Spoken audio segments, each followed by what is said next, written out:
The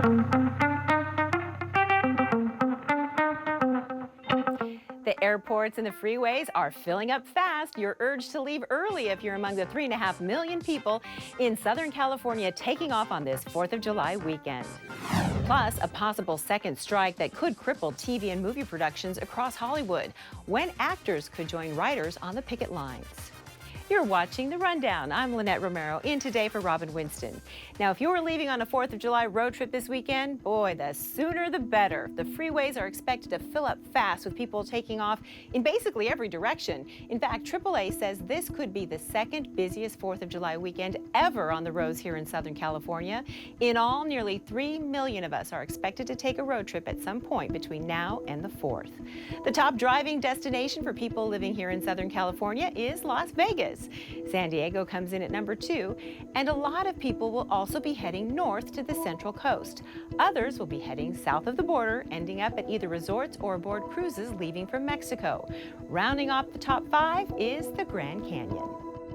Crowds at LAX will also be big. The airport says it's expecting a record number of passengers since the start of the pandemic. And it comes right in the middle of an already rough stretch for air travelers. Airlines are still dealing with staffing issues and catching up after thousands of cancellations and delays, some due to extreme weather. A lot of people missed their flights and then they were left stranded in airports. Many are still wondering when they'll get to their final destinations. They've messed up my reservations two times. Now I got my wife and my child stuck and looking like they're not going to get to where we need to go till 2 or 3 days after when we're supposed to be there, if getting there at all. Adding to the confusion, luggage is piling up at airports across the country, including LAX, people separated from their owners and their packages. It's going to take some time to sort it all out. Train service through Ventura County has resumed days after an Amtrak train derailed in Moore Park. The train was traveling from LA to Seattle when it hit a water truck and went off the tracks. This happened on Wednesday morning. The driver of the truck suffered serious injuries but is expected to be okay. 16 other people on the train were hospitalized. Now the tracks have been repaired and trains are once again operating north of Los Angeles. Amtrak says it may be slow going, but no major delays are expected. We know our local beaches will be popular spots this holiday weekend as temperatures soar to potentially dangerous degrees. Here's meteorologist Belinda Leon with your first alert forecast. Summer weather has finally arrived in time for the holiday weekend, and we need to take those precautions to stay safe. The heat wave will be peaking Saturday and Sunday with highs in the 90s and triple digits. Fire danger will be increasing. Please be safe with any fire sources. Humidity will be dropping into the single digits. The 4th of July expected not to be as hot, but it will be warm and sunny. The weather over the weekend will be in the 90s and triple digits for the valleys and Inland Empire and the deserts, where a heat advisory and excessive heat warning will be in effect. Not only will the temperatures be toasty during the day, but there will be little relief in the overnight hours, so please be safe, hydrate, and stay cool. Here's your 4th of July forecast. Definitely cooler at the coast over the weekend with highs in the 70s and areas of clouds and fog early. Warm for the basin in Orange County, the valleys in IE 90s, the high desert 97, and in the mountains 80 degrees. Please be safe and have a happy 4th of July. Thanks, Belen. Some people who live in Marina Del Rey want this year's 4th of July fireworks show canceled. They're concerned about the health and safety of sea lions. NBC4's Darsha Phillips shows us why. Marina Del Rey is a popular spot for 4th of July fireworks. 4th of July is always a time that people love to be out partying and celebrating and all that good stuff. But this year, some who live in Marina Del Rey want the fireworks show canceled. I wish this one year people could, just give up that 20-minute fireworks show just this one time with what's going on. Dana Feldman and others who live here are concerned for the sea lions washing ashore, sickened by the bloom of toxic algae. It's pretty devastating, having things like seizures, not being able to swim very well, and even resulting in death. Marine life experts say if you see a beached sea lion, you should give them space. And some residents say that isn't what's happening. People are taking selfies with them, and all these. It's not a photo op for Instagram. It's like a real situation with this algae bloom. And as people flock to the beach this holiday weekend, some worry the problem will only get worse. With a lot of people making their way through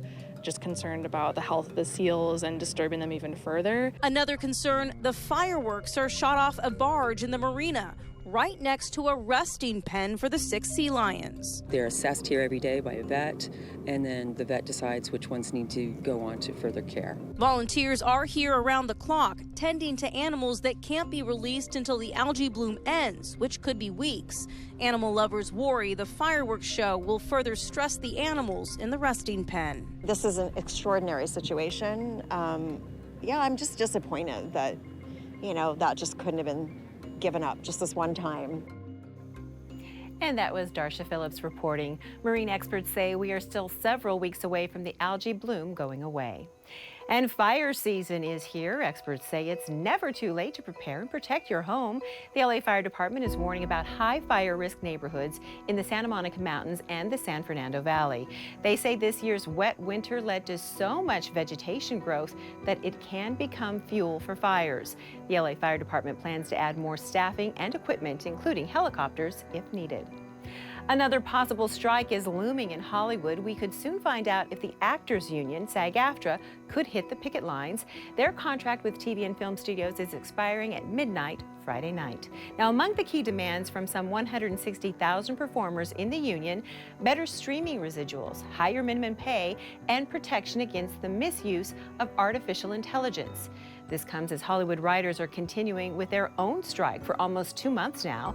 If the Actors Union calls for a strike, this will be the first time in history that Hollywood finds itself in the middle of a dual strike.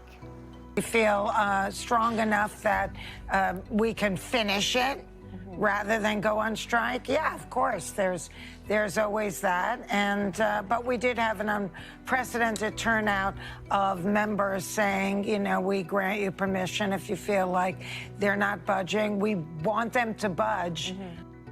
As for the writers' strike, today the LA City Council is set to vote on a resolution in support of the union. New numbers show that the homeless crisis in LA is getting worse. Now, that's according to the latest homeless count conducted by the city. It was done over the course of several days back in January, and here are the results. In LA County, there was a 9% increase with more than 75,000 people on the streets. In the city of LA, the increase from year to year is 10%, with more than 46,000 people experiencing homelessness. Los Angeles Mayor Karen Bass calls the situation an emergency. She pointed to data that shows nearly a third of people on the streets reported that they had a substance abuse problem, and 20% said they have a mental illness. I'm worried that next year the count might be even larger because we do not have a way of preventing homelessness. Mayor Bass has been promoting her Inside Safe Housing program.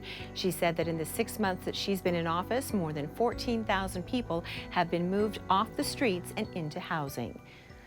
Tickets to Disney's popular Halloween party went on sale this week, but things did not go according to plan. Sales suddenly stopped just 10 minutes after they started. And then there was this message that appeared on the Disney website saying, "We apologize for the technical issues which have impacted general ticket sales for Oogie Boogie Bash." Disney said they'll announce more details next Thursday. The Oogie Boogie Bash happens on select nights in September and October at Disney California Adventure.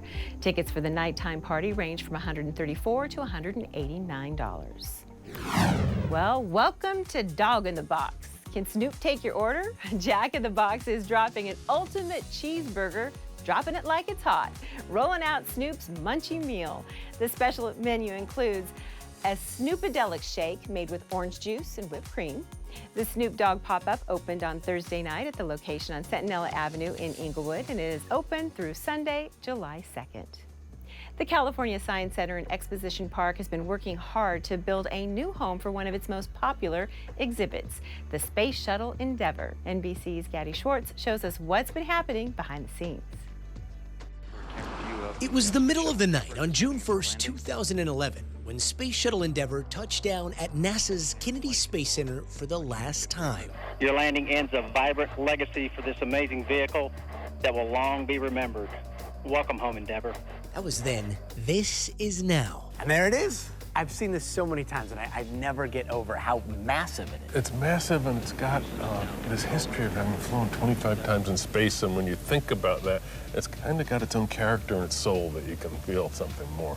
While Endeavour is done flying, it'll soon be on the move again. Its last trip until now was a 12-mile journey from Los Angeles Airport to here. Yeah, no one will ever forget that trip.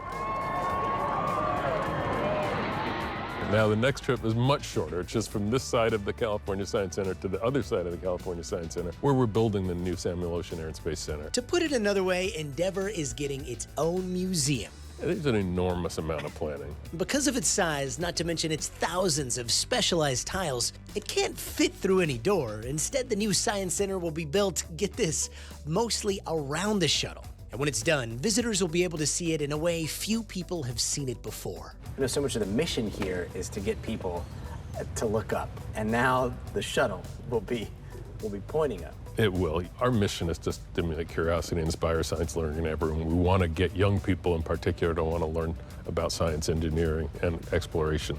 Space has always done that really well. Making it what could be the tallest vertical display of a real spacecraft anywhere in the world. And then comes the twin rocket boosters and fuel tank that'll make the shuttle look twice its size. This is the bottom piece of the solid rocket booster, and that will attach to a seismic isolator.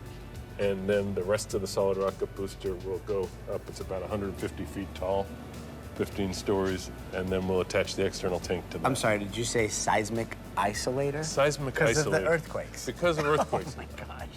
They didn't have that issue in Florida. Jeff and his team designed plans for the entire Science Center more than 30 years ago, and the process has been complex and challenging. But with a new home on the horizon, the payoff in setting their sights on this endeavor has been worth it. I remember watching the Endeavour go through the streets of LA, so I can't wait to see it up close. And you can always get news and weather updates on the NBCLA app and on our website, NBCLA.com. And be sure to tune in to Today in LA on NBC4 weekdays from 4 to 7 a.m. We'll be bringing you all the day's headlines. Thanks for watching The Rundown.